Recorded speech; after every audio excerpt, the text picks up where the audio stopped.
Hello everyone, this is Doug from Shiloh Ministries. Welcome to our Conversations series. This is our part 2 of our conversation with Keith and April Jones. We get to hear how Keith and April ended up letting God into their pain, and how God came into the places of pain and brought some healing, but he also did things like, without them even realizing it, you can see, show them how to have some boundaries and allow other people to not be their God and not to control one another. And this is great not only for marriages but other relationships. So I hope you get a lot out of this. There's tons in it, and remember, the part 3 is coming right on the heels of it. So enjoy. Remember, if this is something that is been beneficial to you, helpful to you, remember to click subscribe and click the bell there so you get some notifications when this next one comes out and as more come out in the future. So bless you guys. Enjoy.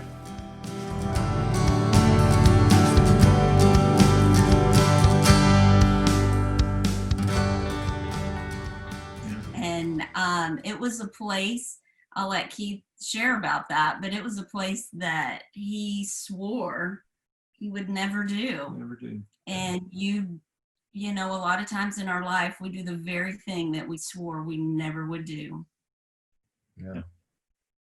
So that's nobody ever sets out to do that. And how do we end up finding ourselves in that place, So what, Keith, why don't you tell us a little bit about that part of things? So I remember as a teenager, just thinking about, my life going forward. And I knew that I would be a one-woman man, and that when I met the right girl, that, I would marry her, save myself for that night, and I would never, ever cheat on my wife. Now, it was somewhere along in the high school years where I also got introduced in it. Well, was introduced at a younger age, but where I became addicted to pornography. That's something that I battled all throughout my life. And then, fast forward to about 38 years old, and we had a miscarriage. And not knowing how to handle feelings and not having anybody to talk to, our leadership of the church really didn't know what to say, what to do. She was over in her corner, doing her thing, trying to do that, get better, but she didn't know how. She didn't have any friends helping her.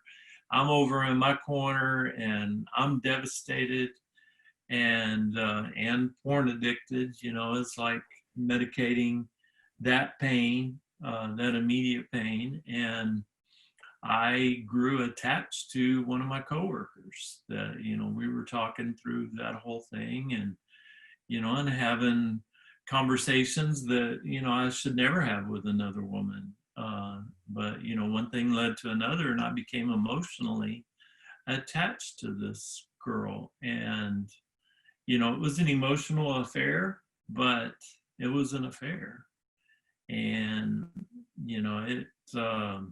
and like I said, that was several years. It was actually before I don't remember what year it was.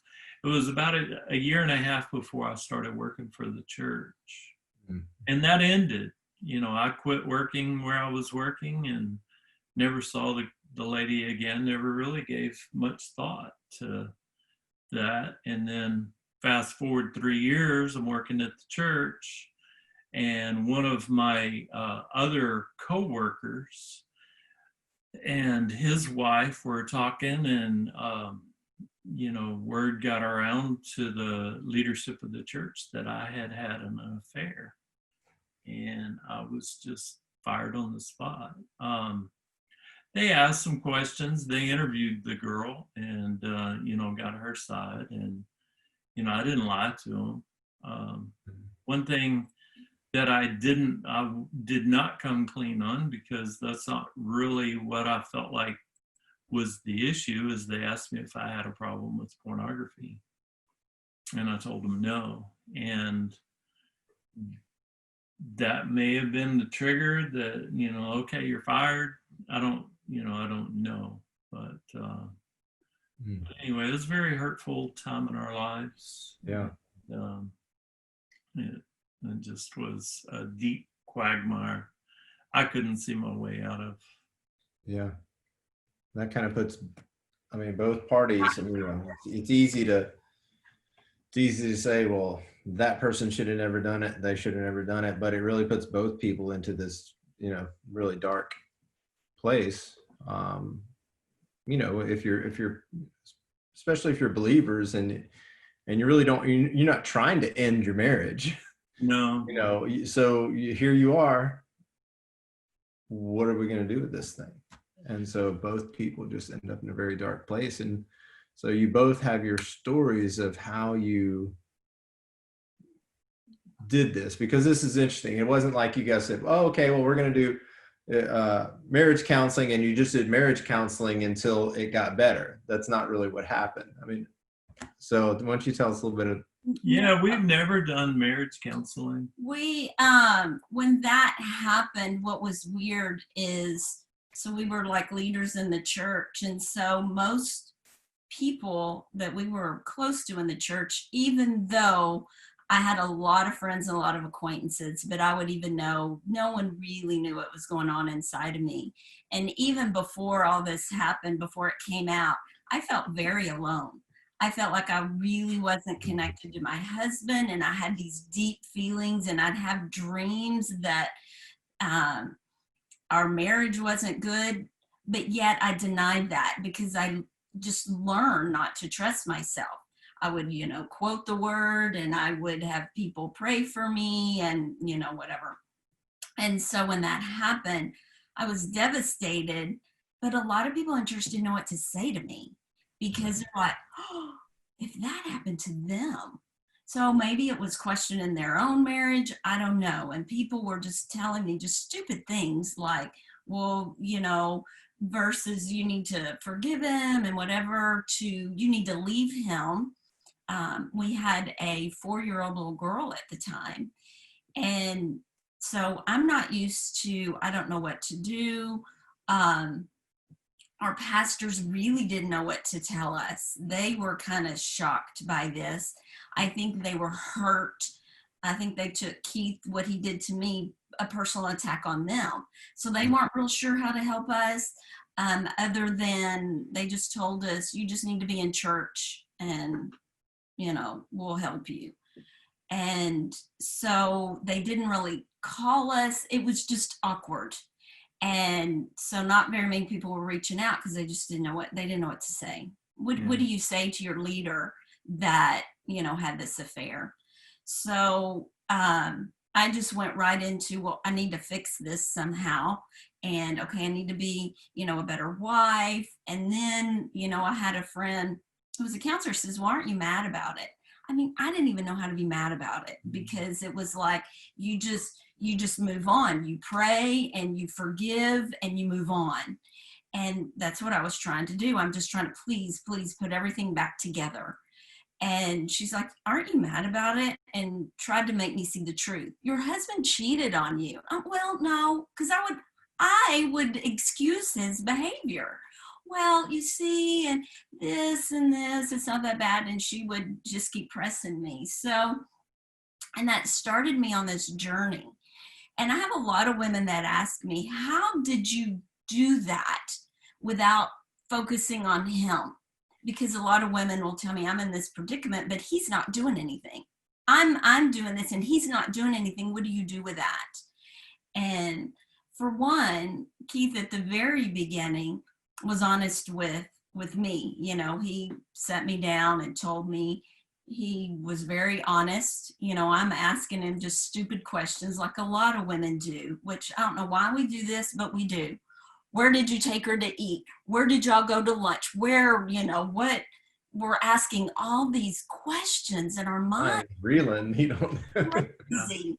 Like, did he take me to the same restaurant he took her? And, all this stuff. And he was trying to be honest, and he told my family. And, it was kind of crazy. He told his family, went into a horrible, deep depression. And here I am with a 3-year-old trying to figure out what to do, how to still be in society, how to make money. So now you're dealing with all this emotional baggage, you're shamed, and then you're trying to make a living. Yeah. So you're just bombarded, and people just, they don't know what to say to you. And they say stupid things.